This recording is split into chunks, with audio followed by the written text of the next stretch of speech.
En el nombre del Padre, del Hijo y del Espíritu Santo. Ejercicios espirituales online organizados por Mater Christi desde Madrid, agosto 2024, dirigidos por Emilio Castrillón Hernández. Ven, Espíritu Divino, manda tu luz desde el cielo. Padre amoroso del pobre, donen tus dones espléndido. Luz que penetra las almas, fuente del mayor consuelo. Ven, dulce huésped del alma, descanso de nuestro esfuerzo, tregua en el duro trabajo, brisa en las horas de fuego, gozo que enjuga las lágrimas y reconforta en los duelos. Entra hasta el fondo del alma, divina luz, y enriquécenos. Mira el vacío del hombre si tú le faltas por dentro. Mira el poder del pecado cuando no envías tu aliento. Riega la tierra en sequía, sana el corazón enfermo, lava las manchas, infunde calor de vida en el hielo. Doma el espíritu indómito, guía al que tuerce el sendero. Reparte tus 7 dones según la fe de tus siervos. Por tu bondad y tu gracia, dale al esfuerzo su mérito. Salva al que busca salvarse y danos tu gozo eterno. Amén. Buenos días, hermanos. Comenzamos ya el último día de nuestros ejercicios espirituales en el que quizás es el más duro, porque es como si ya tuviéramos visto todo y tener que perseverar un día más en la temática que hoy planteemos, pues cuesta trabajo. Pero yo lo único que os puedo es animar a que renovéis vuestra ilusión y que al fin a la postre es ya la última jornada y que estéis atentos hasta el último momento, porque la visita de Dios con su misericordia, su amor, con su consolación, llega en todo momento y en cualquier minuto. Y claro, no nos puede pasar lo que a las vírgenes necias, que cuando llegue el esposo, pues por no tener aceite en la alcuza, no están allí para entrar con el esposo. Hoy vamos a continuar con la revelación de la oración en el Antiguo Testamento. Como ya vimos ayer, pues el Antiguo Testamento como fuente de oración. Lógicamente lo hacemos de una manera muy superficial, porque un poco para tener una panorámica global y así tener conocimiento y sobre todo conocer fuentes a donde cada uno puede acudir en los momentos en los que desarrolla personalmente su espíritu de oración. La oración del pueblo de Dios se desarrolla a la sombra de la morada de Dios, que en aquel momento es el arca de la alianza y más tarde será el templo. En los guías del pueblo, en aquellos momentos, son pastores y profetas. Son los primeros que enseñan a orar al pueblo de Dios. Y así nos podemos ir encontrando a los diferentes personajes que la Biblia nos pone delante. El niño Samuel, que aprendió de su madre Ana cómo estar ante el Señor. Esto lo podéis encontrar en primer libro de Samuel 9:18. Y del sacerdote Elí aprendió a escuchar la palabra de Dios. Habla, Señor, que tu siervo escucha. Recordáis que también en el primer libro de Samuel, en el capítulo 3, 9-10, el niño ya estaba con Elí, el sacerdote, y el niño oye su nombre y dice: aquí estoy, dime qué quieres, porque él pensaba que era Elí el que le llamaba. Y Elí le dice, no, yo no soy, sigue durmiendo. Vuelve otra vez lo mismo hasta que Elí se da cuenta que la voz no es de Dios. Y entonces le dice, mira, la próxima vez que te llame, tú di, habla Señor, que tu siervo escucha. O sea que la madre le enseña a estar delante del Señor, Elí le aprendió a escuchar la palabra de Dios y a responder más tarde. Y después también él conocerá el precio y el peso de la intercesión. Lo leemos en el primer libro de Samuel 12:23, en el cual dice, por mi parte, lejos de mí pecar contra el Señor, dejando de suplicar por vosotros y de enseñaros el camino bueno y recto. Por mi parte, lejos de mí pecar contra el Señor, dejando, porque claro, cuando peco, yo no puedo obrar el bien. Y conforme más es el pecado serio o grave, pues menos mi súplica, mi oración, mi intercesión o mi acción de gracias, pues está en proporción. Cuanto más pecado, menos Dios. Eso es clarísimo. Por mi parte, lejos de mí pecar contra el Señor, dejando de suplicar por vosotros y de enseñaros el camino bueno y recto, que es a donde a ti te lleva la oración. La oración te lleva a evangelizar y la evangelización es enseñar. Bien. Luego, posteriormente, encontraremos a David, por excelencia el rey, el ungido, según el corazón de Dios, el pastor que ruega por su pueblo y en el nombre del Señor, aquel cuya sumisión a la voluntad de Dios, cuya alabanza y arrepentimiento serán modelo de oración del pueblo. Y así, a lo largo de toda la historia de David, en los diferentes libros, encontraremos cómo David es ejemplo de sumisión a la voluntad de Dios, de alabanza y de arrepentimiento cuando en algún momento, dejado llevar por las pasiones, pues comete gravemente e incluso lleno de ceguera, que tuvo que venir el profeta a decirle a ver qué has hecho. David es el ungido por Dios. Su oración es adhesión fiel a la promesa divina, confianza cordial y gozosa en aquel que es el único Rey y Señor.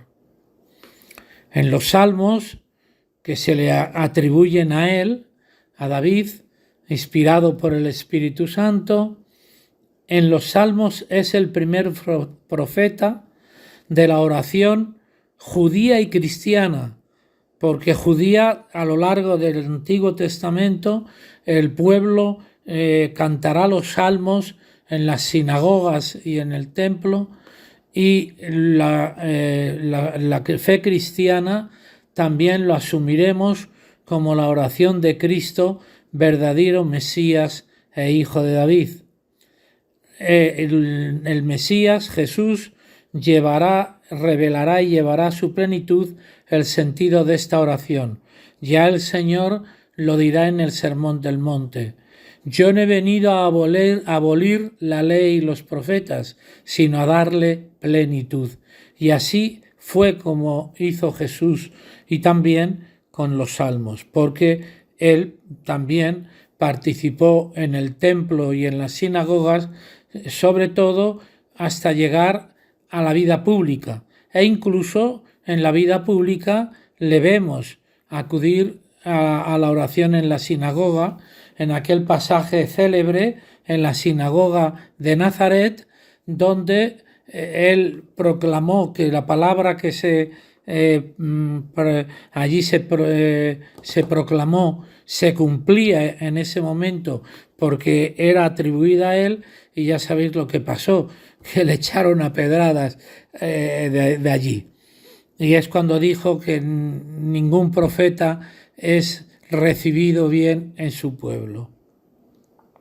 El templo de Jerusalén será la casa de oración que David quería construir, pero que al final será su hijo Salomón el que hará la obra. Y la oración de la dedicación en el templo, que es un texto muy largo que he intentado recoger y sintetizar pero me ha sido imposible, se nos iría el tiempo, que está en el primer libro de los Reyes, 8:10-61, esa oración de la dedicación del templo que hará Salomón, se apoya en la promesa de Dios y en su alianza, en la presencia activa de su nombre en el templo, entre su pueblo y el recuerdo de los grandes hechos del Éxodo. Es un texto que yo os invito a que leáis y que pues reflexionéis, lo escrutéis. Primera Reyes, primer libro de los Reyes, capítulo 8, versículos 10 al 61. El rey eleva entonces las manos al cielo y ruega al Señor por él, por el pueblo, por las generaciones futuras. Todo esto está en la oración de la dedicación del templo. Ruega al Señor con las manos hacia el cielo, manos en alto, por todo el pueblo, por las generaciones futuras, por el perdón de los pecados, por las necesidades diarias del pueblo, para que todas las naciones sepan que Dios es el único Dios y que el corazón del pueblo le pertenece entero al Señor. Y aquí tenemos ya mucha luz para luego lo que Jesucristo da plenitud en el Nuevo Testamento y que a nosotros ya nos está hablando, que el corazón del hombre le pertenece por entero a Dios. En el quinto misterio glorioso del Santo Rosario decimos la coronación de María como reina y madre de todo lo creado. Y eso es verdad, porque Dios, su Hijo Jesús, la coronaron en cuerpo y alma en los cielos, sentada a la derecha de Jesús, del Hijo. Pero he dicho siempre y digo, ella es reina y madre de todo lo creado, pero no será reina de mi corazón si yo no la dejo que lo sea, si yo no la pido que sea reina de mi corazón, si yo no pongo mi corazón en su corona. Entonces, el corazón del pueblo y el corazón mío y tuyo le pertenece a Dios por entero. Pero si yo se lo quiero dar, porque Él me creó libre, me dio el don de la libertad, me ha llamado, he podido recibir las aguas del bautismo, he conocido la luz, la paz, el perdón, la misericordia. Pero mi corazón, ¿dónde está? ¿Dónde está mi corazón? Está en Dios, está en el mundo, está en las pasiones de la carne, en las pasiones del corazón, en la verdad, en la honestidad, en la honradez. ¿Dónde está mi corazón? Más adelante nos encontraremos a Elías y los profetas y la conversión del corazón. La conversión del corazón para el pueblo de Dios. Ya allí el templo debía ser el lugar donde aprender a orar. El templo sería el lugar de las peregrinaciones, de las fiestas, de los sacrificios, de las ofrendas de la tarde, del incienso, de los panes de la proposición. Todos estos son signos de la santidad y de la gloria de Dios. Todos estos se pueden realizar al Dios Altísimo y ofrecerlos al Dios Altísimo porque Él, que está muy cercano se abre a nuestro corazón. Estos son los llamamientos y los caminos para que el pueblo aprenda a orar.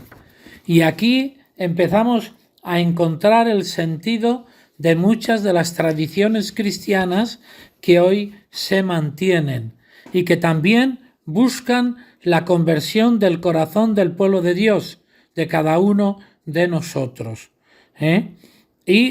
Está en el templo, el lugar donde la comunidad se reúne para celebrar los sacramentos, que es lo que nosotros hoy tenemos recibido del mismo Jesucristo. Y el pueblo en el templo nos reunimos a orar. Y allí aprendemos a orar, allí recibimos las catequesis, la predicación de los sacerdotes, etc. Y las peregrinaciones a los templos de peregrinación, las fiestas religiosas, los sacrificios, las penitencias que se nos dice en el Evangelio: entrad por la puerta estrecha, que angosto y estrecho es el camino que lleva a la vida. Las ofrendas de la tarde, que hoy son las ofrendas de nuestro corazón, que nosotros presentamos a Dios cada día. El incienso que se ofrece en las celebraciones litúrgicas, principalmente en las que son en torno a la Sagrada Eucaristía, como son las misas solemnes o las exposiciones solemnes del Santísimo Sacramento del altar.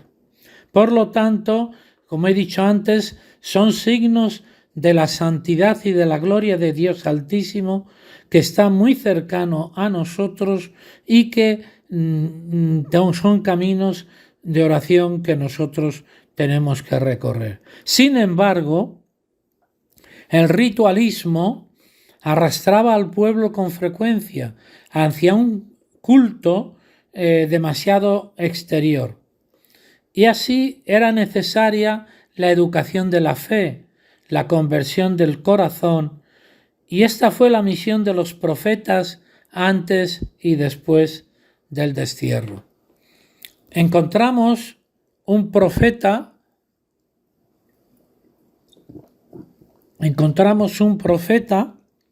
que es Elías, padre de los profetas, de la raza de los que buscan a Dios, de los que van tras su rostro. Salmo 24:6. Su nombre, el Señor, es mi Dios. Anuncia el grito del pueblo en respuesta a su oración sobre el Monte Carmelo, que luego iremos a ella, en el capítulo 18 del primer libro de los Reyes. Santiago, el apóstol, en su carta nos incita a orar. Él dice: la oración ferviente del justo tiene mucho poder. Carta de Santiago 5, 16, 18. Después de haber aprendido la misericordia, estoy hablando de Elías, en su retirada al torrente de Querit, Elías enseña a la viuda de Sarepta la fe en la palabra de Dios. Esto es muy bonito y muy importante. Fe que confirma con su oración insistente. Y Dios devuelve la vida al hijo de la viuda. Ya sabéis que él llega al torrente y encuentra a la viuda de Sarepta y entonces le dice que le traiga un pedazo de pan y agua. Ella le dice: Señor, tengo un poco de harina en la alcuza y tengo en el recipiente y en la alcuza un poco de aceite que solamente voy a utilizar para un pequeño pan para comerlo mi hijo y yo, y luego ya moriremos. Y él le dice: no, escucha, hazme a mí primero el pan y el agua, porque el Señor dice que habrá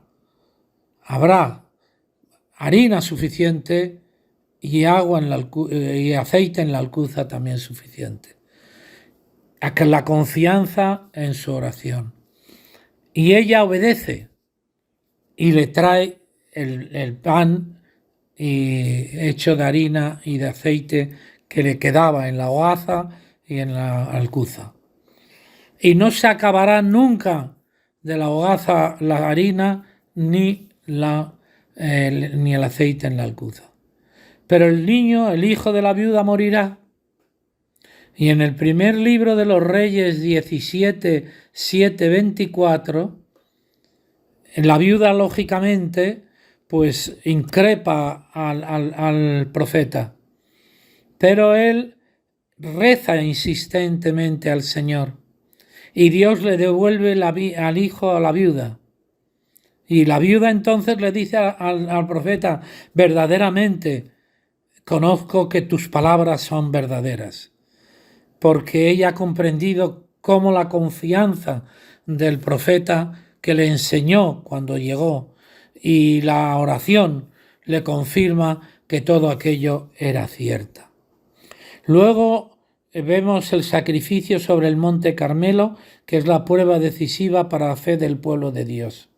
El fuego del Señor, que es la respuesta de que se consuma el holocausto a la hora de la ofrenda de la tarde. Recordáis que entonces estaba el pueblo dividido con el dios Baal y el dios de Israel. Se habían ido tras el dios de Baal. Y entonces estaban en el monte de Carmelo, donde ofrecían continuamente holocaustos al dios Baal. Y Elías llega un momento y dice: bueno, dejad ya de hacer tonterías. Vamos a hacer una prueba. Vosotros cogéis la ofrenda, el animal que queráis, preparáis el altar, etcétera. Igual se prepara aquí el otro altar y la otra res, y vamos a ver, lo ofrecemos y a ver qué pasa. Si el dios Baal contesta, pues es el Dios verdadero. Si el Dios de Israel responde, pues es el Dios verdadero. Y aceptan aquel desafío que les hace el profeta. Y ya llega el momento, preparan todo, rezan al Baal, al dios Baal, y allí no pasa nada. Llega entonces el momento de Elías, y Elías reza: respóndeme, Señor, respóndeme. Son las palabras de Elías volviendo a andar el camino, después de que bajara fuego al altar y quemara y disipara toda la ofrenda que el Dios de Israel sí había recibido. Elías continúa camino del desierto hacia donde el Dios vivo y verdadero se reveló a su pueblo. Elías se recoge como Moisés en la hendidura de la roca hasta que pasa la presencia misteriosa del Señor, que es aquello de la brisa y en donde finalmente conocerá que es Dios que pasa, conocerá la gloria de Dios, y esto se culminará en la transfiguración en el monte Tabor, en la que Cristo se dará a conocer como el rostro que buscan de Dios, la manifestación de Dios. Por lo tanto, el conocimiento de la gloria de Dios está en el conocimiento de la gloria de Dios. A solas con Dios, los profetas extraen luz y fuerza para su misión. Su oración no es una huida del mundo infiel, sino una escucha de la palabra de Dios. Cuánta escucha de la palabra de Dios, cuánta escucha del Espíritu en tu corazón hay en los ratos que haces tu oración. Es a veces un debatirse o una queja, porque en la palabra de Dios uno escucha y luego algo pasa.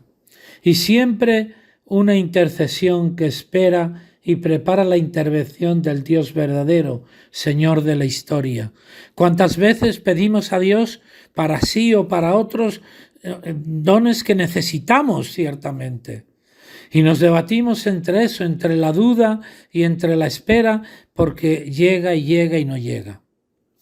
Bueno, rápidamente, porque se nos acaba el tiempo, digamos algo de los salmos como la oración de la asamblea, que son desde David hasta la venida del Mesías.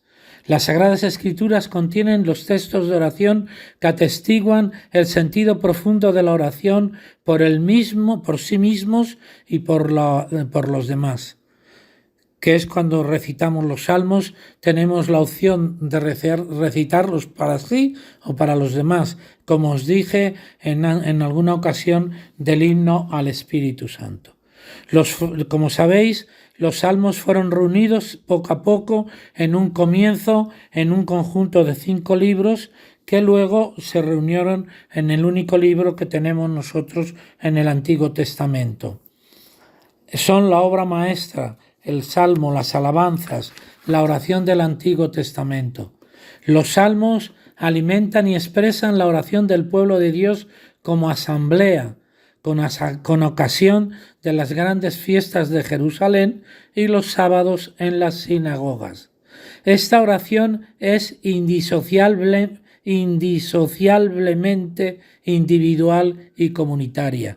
Es las dos cosas a la vez, comunitaria e individual. Concierne a los que oran y a todos los hombres. Cuando rezamos los salmos se comprueba, los podremos aplicar así y aplicar a los demás. Brota de la Tierra Santa y de las comunidades de la diáspora del desierto, pero abarca toda la creación. Recuerda los acontecimientos salvadores del pasado y se extiende hasta la consumación de la historia. Hace memoria de las promesas de Dios ya realizadas y espera al Mesías que les dará cumplimiento definitivo. Los salmos recitados por Cristo en su oración y que en él encuentran su cumplimiento, continúan siendo esenciales en la historia de su Iglesia. En la institución general de la liturgia de las horas, los puntos 100 a 109, que si tenéis ocasión yo os invito a leer, pues en la oración de la Iglesia son esenciales el Salterio, que es el libro en el que la palabra de Dios se convierte en oración del hombre, que es el libro de los Salmos, que es el libro con el que rezamos las horas litúrgicas. En los demás libros del Antiguo Testamento, las palabras proclaman las obras de Dios por los hombres y explican su misterio. Pero en el Salmo, las palabras del salmista expresan proclamándolas ante Dios las obras de salvación. Y el mismo Espíritu de Dios inspira la obra de Dios y la respuesta del hombre. Cristo unirá ambas. En él los salmos no cesan de enseñarnos a orar. Las múltiples expresiones de oración de los salmos se hacen realidad viva, tanto en la liturgia del templo como en el corazón del hombre, tanto si se trata de un himno como de una oración de desamparo o de acción de gracias, de súplica individual o comunitaria, de canto real o de peregrinación o de meditación. Un salmo puede reflejar un acontecimiento pasivo, pero es de una sobriedad tal por lo cual corresponde a Dios bien al conjunto de los salmos.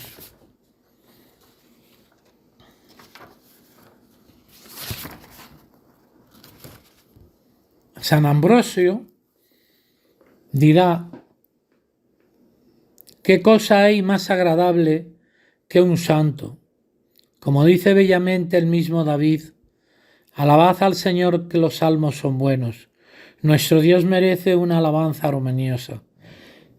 Y con razón, los salmos, en efecto, son la bendición del pueblo, la alabanza de Dios, el elogio de los fieles, el aplauso de todos, el lenguaje universal, la voz de la Iglesia, la profesión armoniosa de nuestra fe.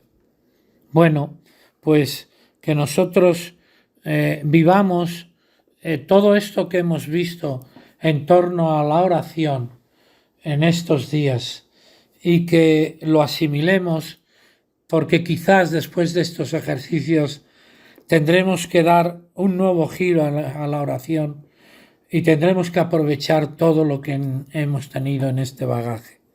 No pierdas el último día, aprovecha hasta el último momento.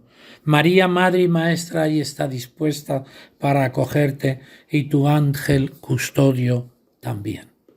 Amén.